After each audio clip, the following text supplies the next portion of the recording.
Welcome to the Wise Photographer Podcast with your host, Chelsy Weisz. Each week, Chelsy is bringing you the best tips and tricks to help you create a joyful, profitable, more purpose-filled photography business. Chelsy is a wife and mom of two who has built a thriving photography business in her tiny hometown in western North Dakota. Without further ado, here's your host, Chelsy Weisz. Hey guys, welcome back to the podcast. I'm so excited. Today I have a wonderful guest with me, Dr. Tiffany Eurich. Tiffany, welcome to the podcast.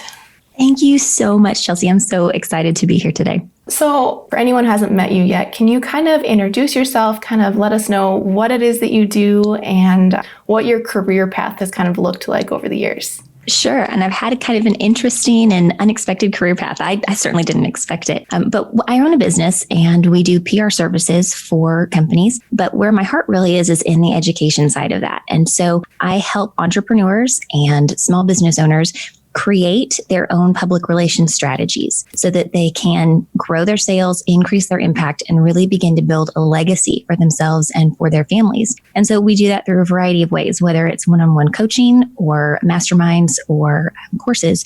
We develop a lot of different educational tools and resources to help them really create visibility, but also credibility in the marketplace. And a big part of dealing with that when I'm working with individuals is really helping them step sort of out of that shadow of self-doubt and into their expertise. But this is definitely not where I started. I started with a communications and a political science double degree when I was in college and went straight into my master's program. And my first job that I got right out of college while I was working on my master's program was in television. I was a producer and then very quickly ended up behind the desk on a news program and then with an interview show. And so I've had several interview shows over the last 15 years for different programs in different markets, and all of them working with people in the community and telling their stories, small business owners, nonprofits, educators, and really helping to share their story with the larger community. After I left television, worked for the family business for a while, helping to do customer relations and PR there. And then surprise, surprise, the one thing I said I would never do was be a teacher. And I accepted a position with a nationally ranked university as a university professor. So I was working on my PhD and learning how to teach at the same time and discovered that I loved it. I was only going to go for 1 year and I was there for 9. And Wow. So I loved it. It was wonderful. I loved working with students and it was an exciting thing to see them come in as freshmen, really with no clue what they were doing, 18-year-olds who have no idea what they're doing with their life, and then watch them over 4 or 5 years really transform and blossom and bloom and be able to step out with some confidence in their skills and their abilities and to be able to get those first jobs and really just to watch what they've done with their careers. And it's been an exciting part of my life, but a blessing to get to be a part of their lives. And a little while ago, I decided I'd actually just earned tenure. I got tenure on a Thursday. And if you don't know or your audience doesn't know what tenure is, it's kind of like the ultimate job security that your university says, we're going to keep you. And barring illegal activity, you get to stay, for the rest of your career. So it's kind of locked in, guaranteed job security. And so it was a huge honor to get that. And most people work, their whole careers for years and years and years to get that.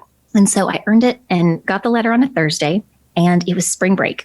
And so I left for the week and had just been feeling that urge and that stirring to be doing something else. And I wasn't quite sure exactly what it was. And so I actually sat down with my parents and I said, I need you to help me pray through this and know what to do and what's next, because I love working with my students, but I have this strong sense that there's something else I'm supposed to be doing. And in the meantime, I've been helping lots of students and community members, business owners, educators build podcasts, showing them how to get publicity for their businesses, how to get into magazines, or how to get their expertise featured, just kind of as a hobby because it was fun. I loved helping people do that. I was teaching it in the classroom, so it was natural to be helping other people.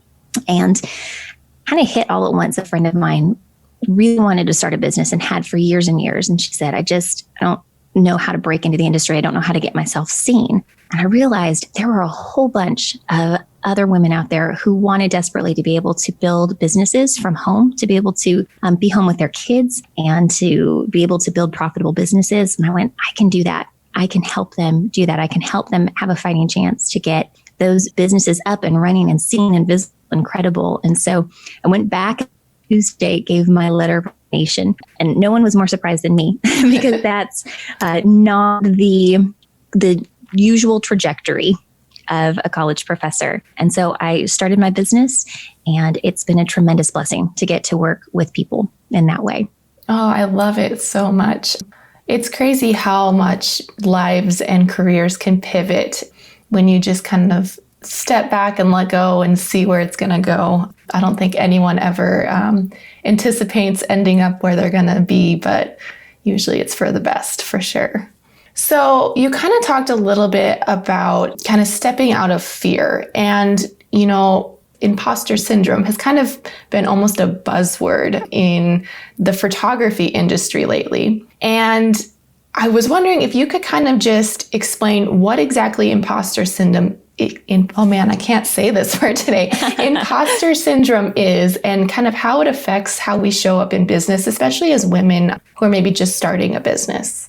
Sure. Well, the funny thing about you asking me to talk about this, which thank you so much for inviting me, it was quite an honor, is that at first I thought, I've got a little bit of imposter syndrome about talking about imposter syndrome. It was very meta.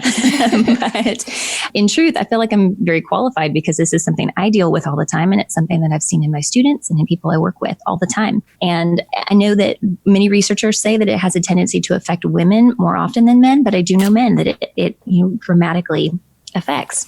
The part of my story I didn't tell you at the beginning was my very first time in the television studio.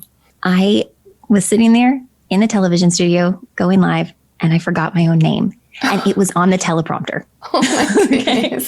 So the fact that my entire career has revolved in one way or another around public speaking and being on air and being, a media personality is kind of a miraculous thing in and of itself. But in that moment, I learned I can push through and keep going and getting better at this, or I can let this humiliate me and never do this again. And so I think there's a lot of power in that pushing through. But imposter syndrome has been described by people differently in different ways.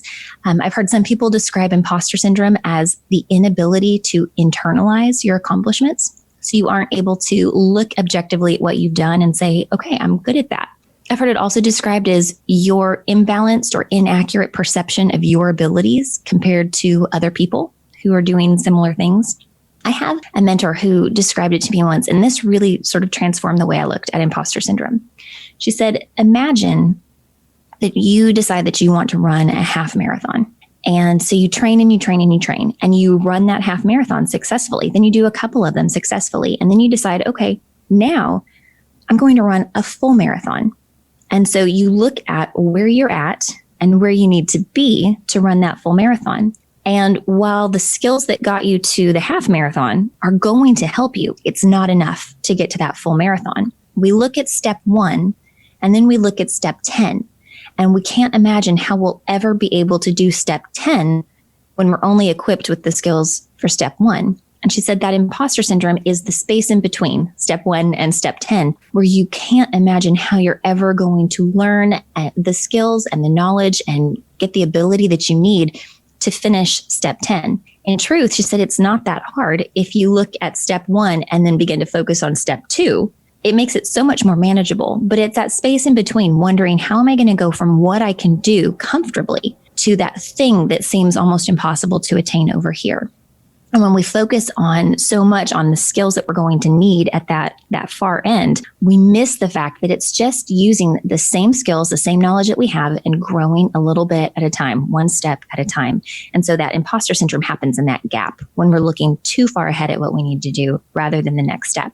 And that really, it kind of transformed the way that I understood that self-doubt, that imposter syndrome or fraud complex, whatever you want to call it, was that when you can look at step 2 and 3, it goes, oh, okay, I can do that. I just keep showing up, doing the things that I need to do, doing the things I've already been doing. And it's going to be a little bit of stretching, a little bit of stretching, a little bit of stretching. I remember kind of at the lowest point working on my PhD, which it's an incredible honor and a blessing to get to have that education. But at the same time, it was one of the hardest things I'd ever done in my life until probably I started a business. As any business owner knows, that's tough and it has tough days. But when I was working on my PhD, I was in the midst of my dissertation and pushing towards the end of that dissertation. And I was just so frustrated and so down. And it just seemed to be taking longer than I thought. I remember my mom saying, I want you to think about the fact that you're being stretched in this process. She said, because you're going to be stretched and stretched and stretched. And when it's over, you're not going to snap back quite all the way back to the original dimensions. She said, you're always going to be a little bit more stretched than you were before. And she said, and you're going to need that because the next thing in your life, God is going to use that to stretch you more and more and more. And she said, so you need this stretching so that you can be prepared for the next season. And at the time I thought, I hope nothing is ever as hard as this. But it was good advice. And it's something that I've kind of kept close to my heart, that idea that each season is tough because it's preparing you for the next season that's probably going to be tougher. Oh, I love that. I love that analogy of the space in between step 1 and 10. I've never heard that before, but it makes a lot of sense. And I can definitely see how that's shown up for me in like my photography business, but now stepping into the educational side there's definitely been that thing like, oh, I see these people that have been doing this for years. How do I get to that? I'm just starting here. And it's like, I've got to look at step 3 and 4 and not step 25. Right. Exactly. But I love that. I really do. So do you have any like strategies and techniques? You kind of said looking at, the next steps. Is there anything else that you suggest for people who are trying to kind of overcome this imposter syndrome or fraud syndrome, whatever it was that you called it? Like to kind of, is it something that you only do once, or is it something that you live with over and over again?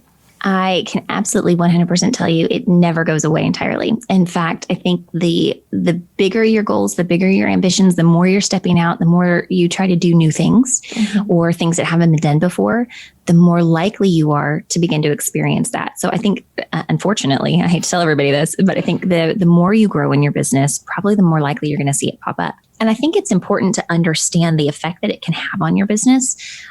You probably have seen this.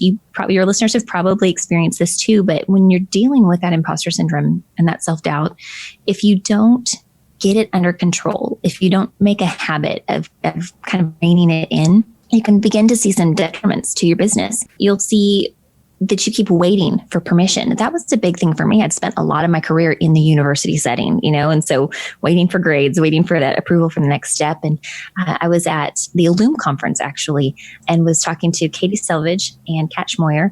And I remember they said, you keep acting like someone is going to give you permission to step out and really start that business and get it going. And like, you're hesitating. No one's going to give you that permission. You have to decide, okay, this is the business I want to run and I'm going to step out. And that really was a kick in the seat of the pants for me to say, okay, you know what? I've done these things. I have these accomplishments in this background, and I need to make the decision that I get to start my business and really start moving forward with it. But also you'll see that people become paralyzed. They don't know what to do and move forward because they feel like they don't know enough. They aren't skilled enough, whatever enough. They get paralyzed. People will stall. I know I've been guilty of that. You keep tweaking your website or, figuring out just the perfect grid on Instagram, and you're stalling rather than moving forward and taking action. Or they play too small. They try to keep things at a very small level, or they only want to do work for free or things like that because they aren't sure that they have the qualifications necessary to do the work that they want to do. They'll keep striving for perfection. I've done this too. I have a friend that we've talked about this a lot. You keep redesigning your packages 13 times without ever actually selling one. And so that imposter syndrome can keep you just tweaking for perfection rather than getting clarity through taking action and doing the work.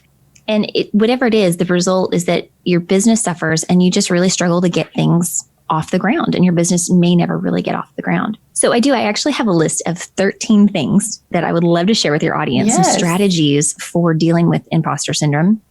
And don't worry, the audience doesn't have to take notes. I've got a PDF ready for them that they can get that has all of this written out for them so they can kind of keep it and pull it out when they need it. Perfect. But I do think there are some strategies for nipping it in the bud. I think you also need to understand that, again, it's probably going to be recurring for most people. Some of the biggest names in business that I know deal with this on a regular basis. So you get the mindset that you're not trying to eradicate it completely, although that would be fantastic. And if somebody learns how to do that, please share with me. Yes, let me know too. Exactly. But if you take the mindset that instead of trying to eradicate it, we can actually manage it and harness it to use it to our benefit.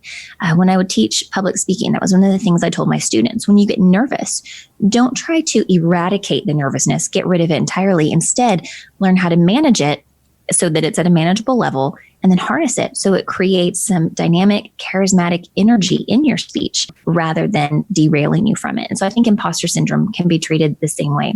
So the very first thing I would tell people is to take inventory. When you notice that imposter syndrome is creeping in, when you really feel like I can't do this, I don't know what I'm doing, I'm not good enough to do this, I'm not skilled enough or knowledgeable, take inventory and understand what are the triggers that are creating that response in you. So why? What makes you doubt yourself or feel like a fraud? And pay attention to those things. For me, the seed of doubt usually starts in one of two ways. And then it wants to spiral out of control if I don't grab it by the throat, right? And manage it. So the first is when I start spending too much time looking at what people are doing who I perceive as my competitors. I start comparing my situation with people that I admire who are much further along in the process than I am. And I'm looking at what they're doing and begin to wonder why I'm not, that far along. And I don't take into consideration that they've been doing this 3 or 4 times longer than I have. Or I'm taking too much time scrolling on Instagram and looking at all the gorgeous business accounts that I follow. That's one of those triggers for me. The second is when I get too far removed from the actual work of my business. So when I am not working with people for a long time and I'm instead getting caught up in tweaking things endlessly, like my web copy or my email sequences or my opt-ins or my Instagram feeds, that kind of thing, and I'm not actually doing the work that my business is built around, that's again when I start to feel that sense of imposter syndrome because I'm not in the midst of it, putting my skills and my knowledge to work. So once you take that inventory, look at things and ask yourself some questions like, what can you do to encounter a few of those triggers? Maybe it's shutting off Instagram, giving yourself a timer. Maybe it's unfollowing certain accounts. That's okay. You're allowed to do that. It doesn't mean that you don't like them or appreciate them. It just means that it's not beneficial for you in your life and your business growth. Then figure out what's your plan. And we'll talk more about this, but what's your plan to stop the spiral and get back on track more quickly? And then finally, what can you learn from the doubt that you're experiencing? How can you make it work for you? Is there something there that you're saying, hey, you know what? I feel this sense of doubt because I really don't know how to do this thing. I need to learn how to do it. So how do you make it work for you? So once you've done that, I think the next thing we need to understand is we really have to process the difference between feelings and truth. So as much as you're able, stop thinking about what you feel. I feel like I'm not good enough. I feel like I don't know enough. And when you start to say that a lot out loud, I feel this, this is a really good time, I think, to stop and go back to objective truth and say, what do I know is true? Because our hearts are fickle. They swing. I don't know about you, but I may go through 127 emotions in any given day, maybe more. Mm-hmm. And so instead of focusing on what you're feeling in that moment, focus on what is true and what you know is truthful in that moment and start asking what is objectively true. The second thing is to get a right perspective. Realize that no one knows everything. That amazing photographer that you follow had never shot a wedding before she shot a wedding. Kate Middleton wasn't a duchess until she was one. Bill Gates didn't own $1 billion company and run it until he did. They just did what they needed to do at each step, and they stepped into each new season and each new challenge as it came. Bertrand Russell once said that the fastest path to a nervous breakdown is believing that your work is the most important thing in the world. And I think sometimes, that we can take a wrong perspective to the work we do, that it is the most important thing in our lives than anyone else's. And so understand that you don't have to know everything. Your heroes didn't. The people you look up to didn't know everything at once, and they learned along the way. So give yourself the grace to learn and grow along the way. The next thing is to be honest about what you do know and what you don't know. There's some advice out there that says that if you want to start a business, you just show up and you say, I am an expert at this. And if you believe it and you step into it, you will be an expert. I think that's actually really detrimental because we're not all experts at everything. And just because you woke up one day and said, I'm going to do this thing, it doesn't mean you're an expert. It's like Elwood saying, I think I'm going to go to law school today. Right? And so I think it's important to really, truly recognize what you are able to do, what you are not able to do, and what you're willing to learn how to do. And if you can separate those things, I think it will help because you don't have that stress of trying to live up to this level of expertise that you claim to have simply because you want to be that thing. So for instance, if you've never shot food before, you're not a food photographer. So you probably don't want to say that you're a food photographer, but can you learn to do that? Can you take the next 2 weeks and set up a couple of food shots and improve your skills and get better at it? Start posting those things online and recognize that, okay, I am getting there. I'm on my way. But also recognize that there's probably a good chance that you're better at things than you've given yourself credit for. For most people, that seems to be the case.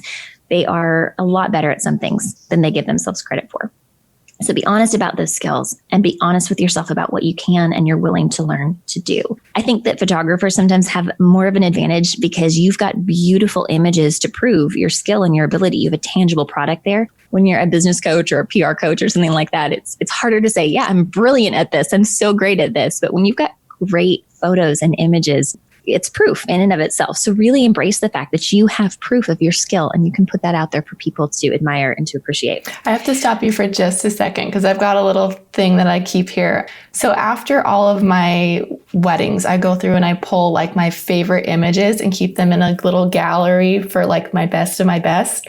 And when I'm having a bad day or I'm like, oh, I can't do this, I will go back and look at these images. That's like, these are all the images that I've shot that are like beautiful. And it's like my own little pick me up kind of thing. So there's a little hint to there. I love that. And that's actually one of my steps on here. I keep perfect. a happy folder. Yeah, so I keep a happy folder. So these are things I'm really proud of, work that I've done that is beautiful or that is impressive or that help people. These are compliments, praise, notes, testimonials that just make me smile and encourage me.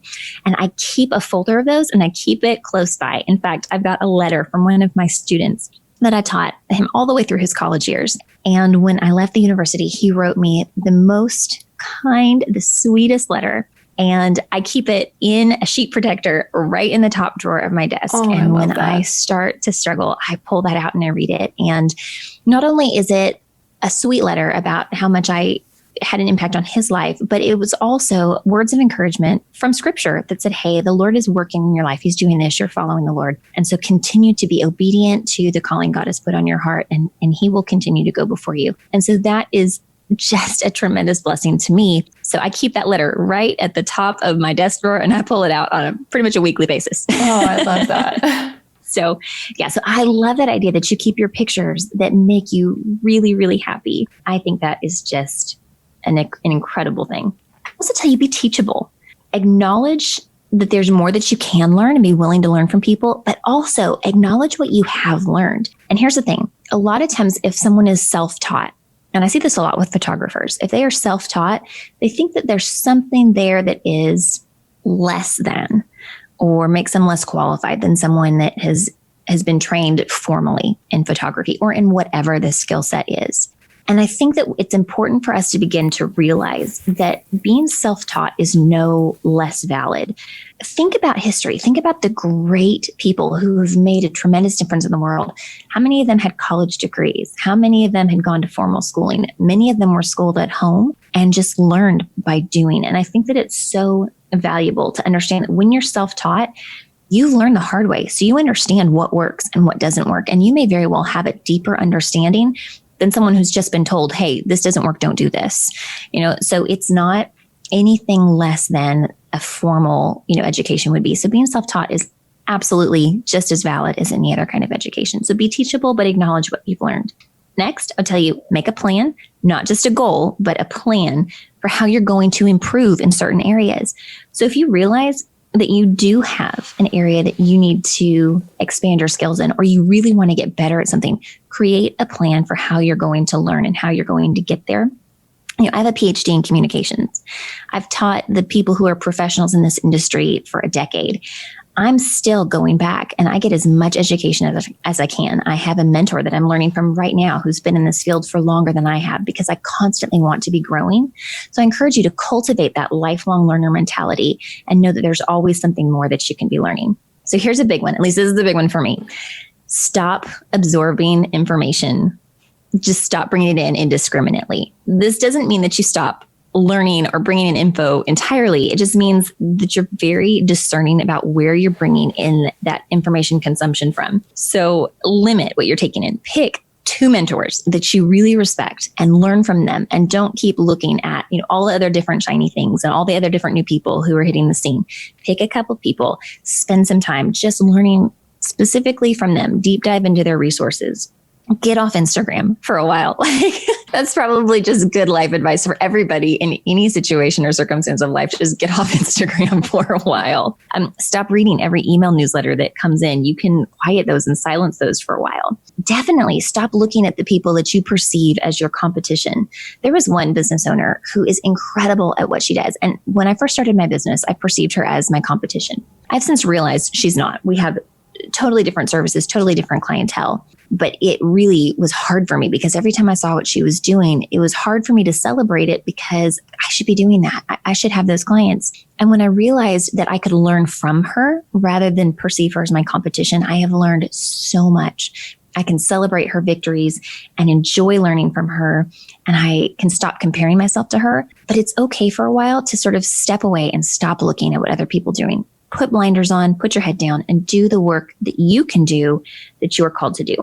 All right, so here's the next one. We talked about the happy folder, keeping those things that make you happy, the compliments, the praise, the work that you've done. But I also encourage you to create a victory list.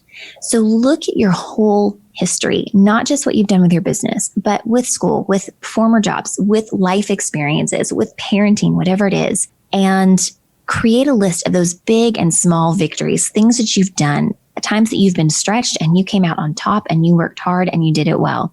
And really focus on keeping that list close by so that when you begin to struggle, you can go back and say, no, I actually have achieved some things. I've done some things well. And so you can look at that list and keep it close. All right, now here's the stuff that to me makes the biggest difference. When you start to feel that imposter syndrome creeping in, do something. Volunteer your work. Do a sample project like a styled shoot. Take on a passion project, something related to the work that you do, even if you're not getting paid for it, that's going to help you improve your skills and get your feet wet and really start doing something related to your business. You don't have to be paid to still be getting better at it. So if you're in a season where you're not getting a lot of clients, and that's part of maybe why you're feeling that imposter syndrome because you aren't getting a lot of paychecks coming in, take that time to improve your skills, to be actually doing something so you have that product to show out the other end. It doesn't always have to be a paid for product for you to still be fine-tuning your abilities. And then I would say do something for your business, but then create something unrelated to your business.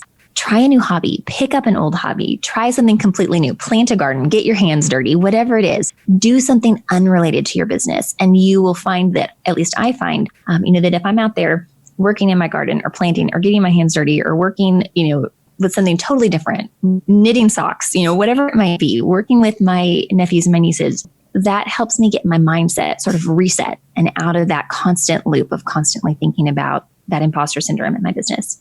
I'd also tell you to go out while you're doing that and exercise. Sometimes it's just burning off the extra adrenaline and the energy and just wearing your body out so that your mind can focus a little bit better. So get your body moving, burn that stress out, and you'll be improving your physical and your mental state at the same time. So that's a good one. Two more. The second one would be to serve someone. Rather than working on, trying to get a client, if you're struggling with that or you're just really struggling with that self-doubt, see how you can serve. My pastor recently said something that I love. He said, when we start to serve others, we finally stop feeling like a phony because when we're serving, we're the closest to imitating the character of God that we can, but we're also doing what we were created to do. When we serve people, we can see how the skills that we've been given and created with and the knowledge and the tendencies, how it can help meet the needs of other people. And I think that's the fastest way to stop feeling like you're less than, or you can't do it, or you don't have enough, or you're not whatever enough it is, fill in the blank, when we can serve people. And then the last one, and this was a huge turning point for me. So I'm not an emotional person. Like I'm pretty even keel. So I'm not prone to huge mood swings. But I remember talking to my mom one day and just crying and crying and crying. And I said, I don't know what to do with this business. And I feel like I don't know enough. And she said, do you have to know everything there is in the world to know about this business to still be able to help people? Can you help people with what you know right now? She said, you know more than you give yourself credit for knowing, but can you help people with what you know right now? Are there people who need that help? And that hit so hard that when you can recognize that you don't need to know everything, you don't need to be the world's best to be able to help people, you can still provide value with what you know now. So there's room for you to continue growing in your skills and your knowledge, but you still know enough now to make a difference in the lives of people around you. And I think sometimes we get caught up in this idea that everything we do needs to change the world, rather than realizing that what we can do and what we do know can make a difference in people who are right around us right now.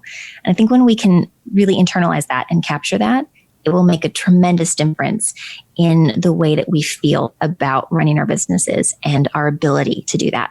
Oh, I love that. So many good tips in there. I'm so glad that you have a download for our listeners, and we'll make sure that we link that below. There's so many good ones. I was kind of looking back while we were talking here, and in episode 3 of the podcast, we did an episode on combating and avoiding the comparison trap. And a lot of those tips are some of the same ones that you did. So we only talked about 5 tips there, but kind of staying off of line and taking a step back and kind of finding spots where you can be grateful and what all you have kind of overcome in the past. And I love that those both align so well, but I'm so excited for my listeners to listen to this episode because I think there's so many great little nuggets of wisdom in there. And I love the Pocket of Sunshine folder. That one was for sure. My next question, we kind of said that this imposter syndrome kind of follows you along, but do you think there's some importance in really identifying it early on in your business and knowing that, it's going to happen throughout it, but if you can start to develop these kind of not coping skills, but these strategies to really move through it in a graceful way, do you think there's power in identifying it early on in your business when you're first starting out? I think it's absolutely important for you to identify imposter syndrome when you are in those early stages of your business. If you don't, what happens is that you are perpetually trying to figure out why you can't get your business off the ground, why it's not working. And so I think for your own emotional and mental health, as well as the health of your business, it's really critical to understand what's happening early on in that process and then begin to develop a plan to manage that and take care of it so you have a fighting chance for that business to get off the ground and really serve people through it. Oh, I love that so much.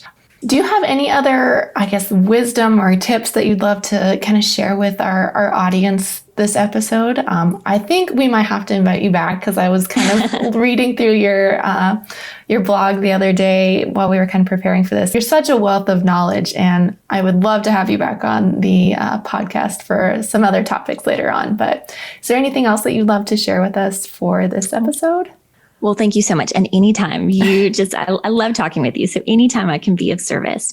I would say it's important, especially in the early stages of your business, but really at any point in your business and in truth, any point in life, that you begin to see this sense of self-doubt, of imposter syndrome, of fraud complex, whatever you want to call it, popping up, to really develop a mindset and a plan.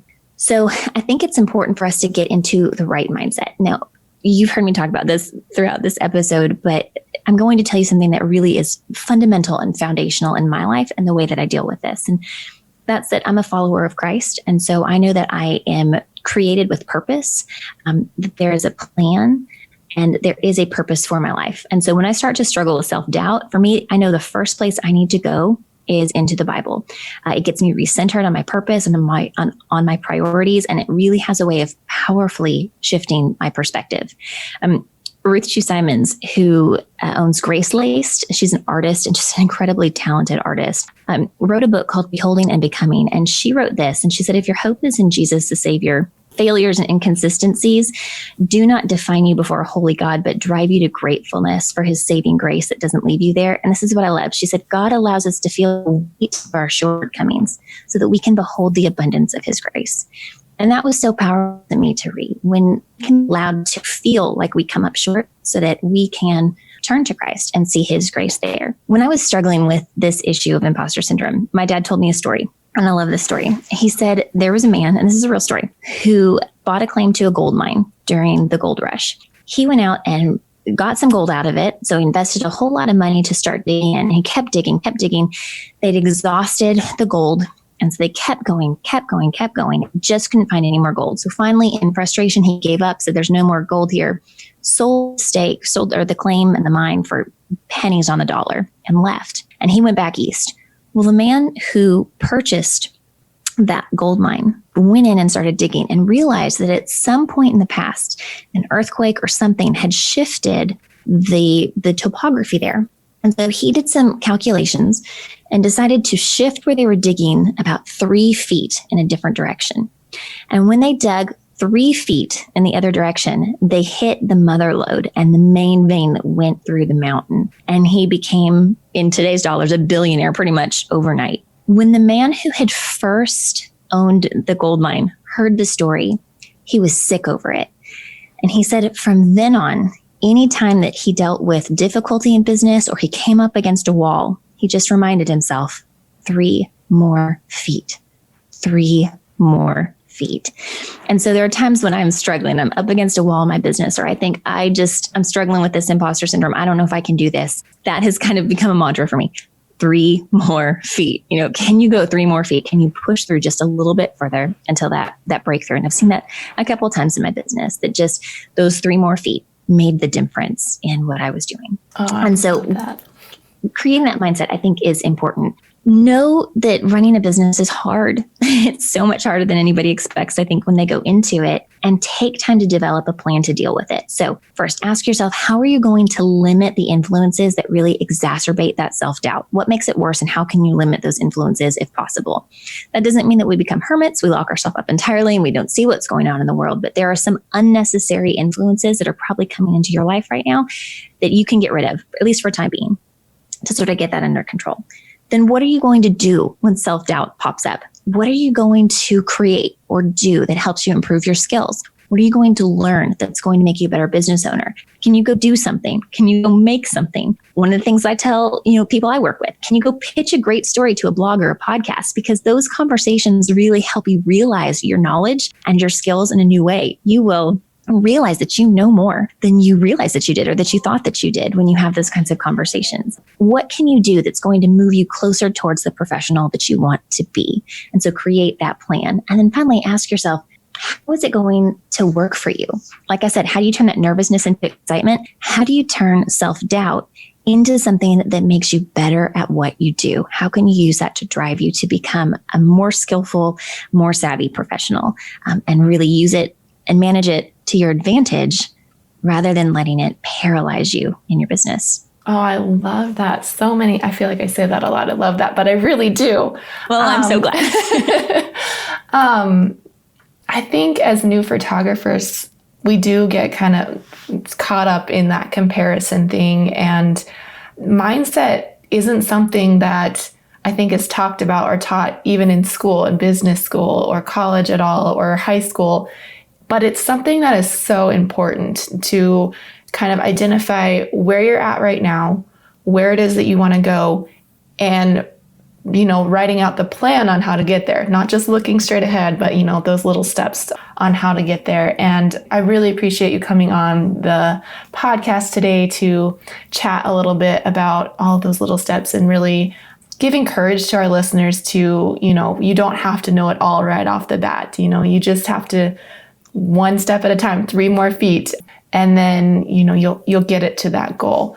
And I'll tell you really quickly too, one of the things that you can be encouraged by, like I said, you're not the only one who's experiencing this. You or any of your listeners, you're not the only one. I was at my PhD graduation, getting my doctoral degree, and I was standing there listening. That we had this really neat ceremony where you stood up, your advisors talked a little bit about you, and then you had a few moments to reflect on your journey. And all but maybe 1 or 2 of the people in the room got up and said, I'm kind of amazed I'm here. I feel like I'm the one that sort of skated by, like I'm the fraud that they didn't quite figure out. I believe that my words were, the diploma arrived in the mail yesterday. You can't take it away from me now. And so even people who are at the very top of their career, educationally, professionally, they deal with this. And so you're not alone, and you can manage it. You can take a proactive part in making this something that works for you and doesn't derail you entirely. So be encouraged by that. Oh, thank you so much. All right. So I have one last question for you. So I'm a big plant lover. We have a greenhouse in our backyard that my mother-in-law runs. And so this is a question that I ask all my guests. And that is, if you were a plant, what plant would you be? Oh, I am also a plant lover. I am still trying to get the dirt out from under my fingernails. We were planting cabbages earlier. So I've been in this media industry for a long time, and I've been a college professor. So I get hard questions. This is probably in the top 5. Oh, I love that. Hard questions. I'm not sure what I would say, but I will tell you, my mom said that I remind her of a pea, like a sugar pea. Okay. And she said it's because you're light and airy and you can grow in adverse conditions with even snow on the ground, still stretching and still growing. But the reason I love peas, and I think that this is maybe not what I would be, but what I would hope to be, is that where I lived for many years, when the winter kind of went away, the sweet peas were the first things that would grow and produce fruit. And it was a delight to just watch how quickly they grew and how they twine up the trellises. And when it was still cold and there was still snow on the ground or ice, they would be producing fruit. They'd be producing peas, and they were refreshing and delightful after a long winter to be able to eat those and be refreshed by fresh food from the garden. And what I would like is in my own life and in my business, I want to be refreshing and delightful to people in that same way, to the people I encounter. I'd like to be able to bring joy to their lives and to point them to Jesus, who is the source of strength and purpose and confidence, I think, for all of us that know him. And so that's, I think, what I would like to be, whether or not I'm that or not yet, but that's what I would like to be. That's a very good answer to that question. It's been fun to listen to everyone's answers to it. Being an avid plant lover, it's interesting because I feel like different plants have different personalities. And, yeah. I remember Shay Cochran, I think, said that she would like to be a succulent. Yeah. What she said? Yep. That one was great. All right. Well, I think that was it. Thank you so much for coming on the episode today. And I cannot wait for our listeners to go ahead and get the download. We'll have the links down below, and we'll have links to all of Tiffany's social media, her website and Instagram, and all of the great spots you can find her and either working out with her individually or even just diving into her blog. She has so many great articles that she's written to help you out as you continue to grow your business, no matter what stage you're in. So, all right, Tiffany, thank you so much for jumping on with us, and we'll see everyone later. Bye. Thanks for listening to the Wise Photographer podcast. Dive into the show's notes for this episode and all past episodes at www.thewisephotographer.com. If you loved the show, share it with a friend. Thanks for tuning in, you Wise Photographer, you.